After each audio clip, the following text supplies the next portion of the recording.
Halo guys, assalamualaikum warahmatullahi wabarakatuh. Terima kasih yang udah stay ke sana channelnya Tisam Official lagi. Semoga kalian selalu sehat, berkabar kalau untuk kita semuanya. Gimana kabar kalian, sehat? Alhamdulillahirobbilalamin. Kasam waras, masya Allah, kasam doakan yang lagi sakit Allah sehatkan. Teman kasam yang berjuang untuk memajikan tentunya diberikan kekuatan saat ini. Teman kasam yang bahagia juga tentunya jangan lupa bersyukur. Kalian lagi pada libur kemana? Libur kemana kalian? Happy ya cuy ya, makan yang kenyang, bahagiakan diri sendiri, beli makanan kalau misalkan kalian kekurangan makan di rumah majikan, oke?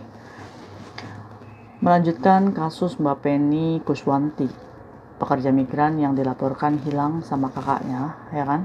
Sudah 2 kali 24 jam, dan endingnya ternyata agensinya baik. Buat kalian yang belum tahu kasusnya, silahkan nonton konten Kaisam yang sebelumnya ya. Si Mbak Penny ini dilaporkan kakaknya menghilang dari rumah majikannya. Menghilang atau menghilangkan diri, ini yang kita lagi cari tahu gitu ya. Cuma backgroundnya, kakaknya ini bertemu Mbak Penny di tanggal 6, makan bersama, dan Mbak Penny selalu mengeluhkan bahwa majikannya itu tidak baik. Tidak baik dalam arti apa? Hanya Mbak Penny yang merasakan bagaimana tidak baiknya. Mbak Penny ini memiliki luka di tangan dikarenakan dia mencuci piring atau alergi ya cuy ya. Wajar ya, tangan-tangan luka kayak gini. Cuma karena kakaknya pengen mengajak berobat dan agennya mengepush majikan untuk berobatkan ya, agennya bagus ya, support pekerja migrannya. Akhirnya majikannya ini banyak debat sekarang, banyak marahin Mbak Penny. Akhirnya Mbak Penny ini hilang di tanggal 11. Dilaporkan kakaknya ini di tanggal 11 juga di kantor polisi Simsasu. Setelah kakak dan agennya ini naik ke rumah majikan, ternyata majikan sudah terlebih dahulu menghubungi polisi untuk melaporkan bahwa handphone Mbak Penny ini ditemukan di pinggir mesin cucinya dan mengatakan kepada polisi bahwa pembantunya ini kabur membawa ranselnya aja.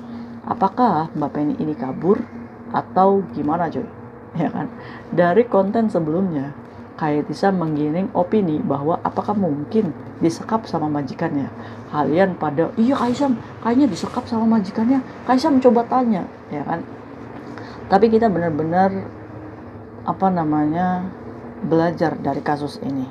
Apa sih yang harus dilakukan dan kenapa sih ini terjadi? Ya cuy ya. Akhirnya cuy, setelah konten Kaisam naik, ikhtiar mencari Mbak Penny.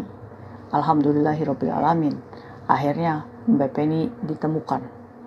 Jadi setelah kakak dan agennya ini naik ke rumah majikan di tanggal 11 dan menemukan hanya handphonenya saja, kakak dan agennya ini merasa khawatir, kemana si Penny ini, ya kan?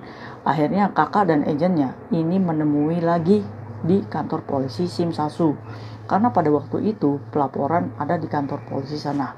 Kakak dan agennya ini membuat laporan kedua dan melaporkan bahwa, Pak, saat saya naik ke rumah majikannya, yang ditemukan adalah handphonenya saja. Kita semakin curiga, Pak. Akhirnya, karena melihat kakaknya ini nangis, ya kan, akhirnya polisi ini menggiring kakaknya dan agensi ini ke suatu ruangan, di mana di situ ditemukan dengan CID yang menangani kasus bagian orang hilang lah cuy. Setelah bertemu CID, akhirnya CID ini mewawancarai kakaknya dan agensinya. Kronologi awal lagi cuy. Ini pelaporan kedua setelah dari rumah majikannya tidak menemukan titik hasil. Akhirnya fotonya Mbak Penny ini diminta CID untuk dinaikkan. Rencananya di tanggal ini ya, tanggal berapa? Tanggal 13. CID akan memposting bahwa Mbak Penny merupakan orang hilang yang dilaporkan oleh kakaknya cuy. Nah, kesepakatan itu di tanggal 12 setelah laporan kedua, kakaknya dan agensinya ini kembali lagi dan berunding apa yang harus dilakukan. Sampai jam 3 ya pelaporan CID itu. Sampainya di kantor agensi, kakaknya ini istirahat sebentar lah cuy ya. Ya mungkin karena takut khawatir ya cuy ya. Akhirnya di jam 7 malam ada bel bunyi di kantor agensinya. Ting tong. Nah, kalian udah pasti bisa nebak siapa yang datang cuy. Di jam 7 ternyata di luar itu berdirilah Mbak Penny menggunakan ransel di bahunya. Wah, kakaknya bahagia banget dong, ya kan? Takut kenapa adeknya. Kita udah berasumsi majikannya nyekap atau diculik atau apa cuy. Ternyata yang di hadapan kakaknya ini adalah Mbak Penny di jam 7 malam, setelah 2 kali 24 jam dilaporkan hilang, akhirnya Mbak Penny ini mendatangi kantor agensinya. Sekali lagi, karena agensi ini baik, kita pasti akan berpikir, kenapa Mbak Penny ini nggak pulang ke agensinya? Padahal jarak 5 menit dari rumah majikannya. Bener nggak?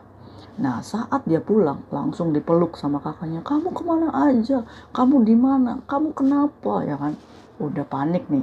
Mbak Penny dalam keadaan yang bergetar tangannya. Kayak Tisam, saya ngecek. Mbak Penny tidak ada luka selain tangannya itu. Nah, terus udah dikasih minum, ya kan, dikasih makan dulu. Baru pelan-pelan ditanya. Kenapa? Selama ini kamu kemana? 2 hari ini kamu kemana? Oke cuy, ini pengakuan dari Mbak Penny. Jadi majikannya setelah dia ini diberobatin, Mbak Penny setiap hari dimarahin, kuping kanan, kuping kiri semuanya berasa pengung ya cuy ya. Dan Mbak Penny ini mungkin handphonenya jatuh atau memang diumpeti majikannya, ini masih misteri ya cuy ya. Nah, Mbak Penny ini menuduh majikannya kalau diumpetin sama majikannya. Mungkin Mbak Penny udah emosi ya cuy ya. Terus akhirnya terlontar kalimat yang membuat majikannya ini merasa tersinggung. Akhirnya majikan ini mengancam ke Mbak Penny kalau misalkan Mbak Penny sudah menuduh majikannya mengambil handphonenya dan dia akan dilaporkan ke polisi cuy. Mendengar kata polisi dan Mbak Penny ini merasa sadar bahwa dia udah marah ya sama majikannya. Akhirnya dia ini merasa takut cuy. Yang dilakukan Mbak Penny adalah mengambil ranselnya dan dia kabur tanpa membawa handphone karena nggak ada lagi ya handphonenya. Nah, kenapa Mbak Penny itu nggak pulang ke rumah agensinya padahal kan deket cuma 5 menit aja. Pada waktu itu Mbak Penny merasa bahwa Mbak Penny sangat ketakutan cuy. Dia takut ketemu lagi sama majikannya. Sampai Mbak Penny ini lari dari rumah. Ini nggak tahu arah tujuannya mau kemana. Akhirnya karena Mbak Penny ini kabur di sore hari dan sudah mau gelap, akhirnya Mbak Penny ini datang ke taman cuy dan bermalam di situ. Jadi Mbak Penny bermalam di taman dengan hanya segelas kardus. Nah, keesokan harinya dia merasa bahwa dia nggak tahu harus kemana. Sekali lagi Mbak Penny ini nggak punya teman banyak, ya kan, di sini juga terbatas, hanya kakaknya saja. Karena dia tidak tidak membawa handphone dan dia cuma tahu kantor agensinya. Akhirnya dia memutuskan untuk pulang ke kantor agensinya. Bagus ya, tidak memilih overstay. Akhirnya di jam 7 dia ini baru datang ke agensinya. Itu kronologi menurut Mbak Penny yang sudah disiarkan bahwa Mbak Penny hilang. Ternyata dari kisah ini Mbak Penny ini kabur dari rumah majikannya karena ketakutan dan kena mental. Seperti kasusnya orang Indramayu yang kemarin Kaisam bahas. Bener nggak? Oke, jadi alhamdulillahirobbilalamin Mbak Penny sudah ditemukan dengan pulang sendiri ke agensinya. Kaisam nanya, kamu sudah cabut laporan belum? Sudah Kaisam. Pada hari itu juga saya datang ke kantor polisi lagi untuk mencabut laporan saya yang menyatakan adik saya hilang. Ternyata sudah diketemukan coy. Terus Kaisam nanya, terus bagaimana dengan majikannya? Otomatis dong majikannya menuntut 1 bulan gaji. Pastinya Mbak Penny ini akan gimana ke depannya? Mbak Penny akan pulang cuy rencananya karena kakaknya takut mentalnya kena ya. Kakaknya takut kalau dia gila di sini. Jadi nanti agennya akan membantu naik labor untuk meminta tiket pesawat saja. Apakah nanti akan dituntut 1 bulan gaji dengan bukti-bukti yang Mbak Penny punya di handphonenya? Itu ya cuy ya. Handphonenya Mbak Penny itu keadaan dikunci handphonenya. Dan di dalam handphone itu banyak bukti-bukti kejahatan, ancaman-ancaman majikan. Jadi kalau untuk dituntut 1 bulan gaji kayaknya enggak. Karena dua-duanya punya bukti kuat nih cuy. Ya kan? Nah, jadi harapan kakaknya. Yang penting Mbak Penny pulang, disehatkan mentalnya saja. Oke, menarik. Kita bahas kasusnya Mbak Penny. Menurut kalian, apakah yang dilakukan Mbak Penny ini benar? Tentu tidak. Karena apa? Kabur dari rumah majikan itu bukan solusi yang terbaik. 1, kita membuat panik keluarga kita. Yang kedua, kita terjebak dengan pekerjaan ilegal atau apapun itu. Memang konsekuensi itu ditanggung kalian sendiri. Overstay kalian di sini, sakit kalian sendiri yang ngerasain. Susahnya pulang ke Indonesia kalian sendiri yang merasakan. Cuma saran Kaisam, kalau kalian ada di posisinya Mbak Penny, kalau kalian masih kuat, silahkan lanjutkan. Tapi kalau tidak, agentnya kan baik, lakukan one man notice saja. Itu lebih baik, ya kan? Jangan paksakan keadaan, tapi lakukan pemutusan kontrak dengan baik. Menurut Kaisam, semarah-marahnya majikan, sengomong kasarnya majikan, menurut Kaisam tidak akan melakukan anarki ya cuy ya. Tidak melakukan kekerasan pastinya. Karena majikan juga tahu hukum cuy. Karena berkasus dari kasusnya Erwina yang dulu. Ya kan, majikan sampai dituntut miliaran, sampai di sel prodeo, majikan pasti akan tahu berita itu karena berita itu juga besar ya cuy ya. Jadi kemungkinannya untuk melukai hati kita mungkin ya kan, karena majikan itu bisanya ngomong kasar dan ngomong keras. Tapi kalau untuk melakukan tindakan fisik atau apa, menurut Kaisam, orang Hongkong ini takut hukum cuy. Jadi buat kalian yang kehilangan keluarga atau saudara, itu tidak akan terjadi apa-apa pastinya. Kalaupun dia terjadi apa-apa, dia itu udah pasti polisi akan menghubungi KJRI dan KJRI akan menyelusuri agensinya. Pastinya itu. Jadi buat kalian yang kehilangan keluarga kalian di sini nggak usah panik ya. Ini termasuknya kakaknya panik ya, tapi bagus juga sih. Jadi kan lebih cepat penanganannya gitu, ya nggak sih? Nah, buat kaliannya nih, kalau kalian ada di posisi Mbak Penny, tetap tenang, ya kan? Tetap tenang. Kalau misalkan kalian masih mampu, jalani.